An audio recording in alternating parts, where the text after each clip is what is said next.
Hello everybody, this is Duke with a couple quick videos for our FPV class. I'm going to be going over a couple of things here on how to run an FPV simulator and show you some things in the FPV simulator that I recommend you use this semester just because it's free. But to get started, I just wanted to show you how to connect your transmitter to your computer. So whether you have a TX12 or a TX16 or a Pocket or whatever, these Edge TX radios typically have, at least the Radio Master ones, have a USB port on top and then one on the bottom. The bottom one is for charging batteries, the top one is for data connections.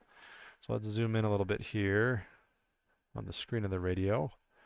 So when I plug this top cord in to my computer and into the radio, I'll get a pop-up on the screen that says select mode, joystick, storage, or serial. We just roll to joystick, okay? Select that, and you should hear a little dun-dun on your Windows computer. So now I'm connected to the computer via USB cable. There's another way to do that via Bluetooth. I'm not going to worry about that in this video. But if you have Express LRS, you can also Bluetooth to your computer as a joystick, which is kind of cool. Let me turn off the camera for a second here. Okay, let's go into our Steam account here and open up FPV Skydive, which is the sim I'll show you. Okay, I go in here. Here's our default kind of home page for Skydive. Now, if this is the first time doing this, you want to do some transmitter setup. So I'll show you how to do that real quick. Go up here into settings. I'm going to go over to controls. Okay. And we're going to configure our transmitter, the physical transmitter, to actually control the correct things in the simulator. Now, no matter what simulator you're using, they all have pages like this. They may look a little bit different, but you're going to have to set up your transmitter somehow to actually control the aircraft. So right now, if I move my throttle stick, we see this white one right here move up and down. My yaw moves back and forth. So I've already set this up, of course, but you'll go through this, the configuration kind of prompts, or wizard, we'll say, a wizard, and it will walk you through setting up each axis to do what you want it to do what it's supposed to do. You can additionally assign an axis or a switch on your transmitter to arm the aircraft or do flight modes or restart the race or whatever.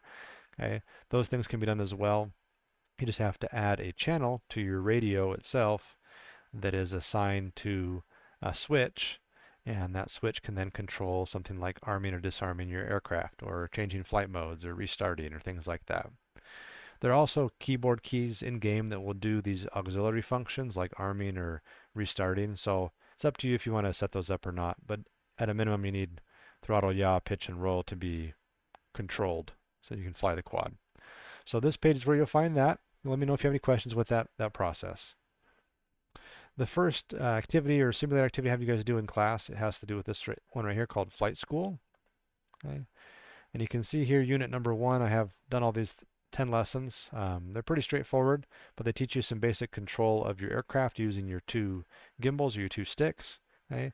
So for the first assignment, what I want you to do is get in the sim, get your transmitter hooked up, and learn. You want to complete all 10 of these lessons.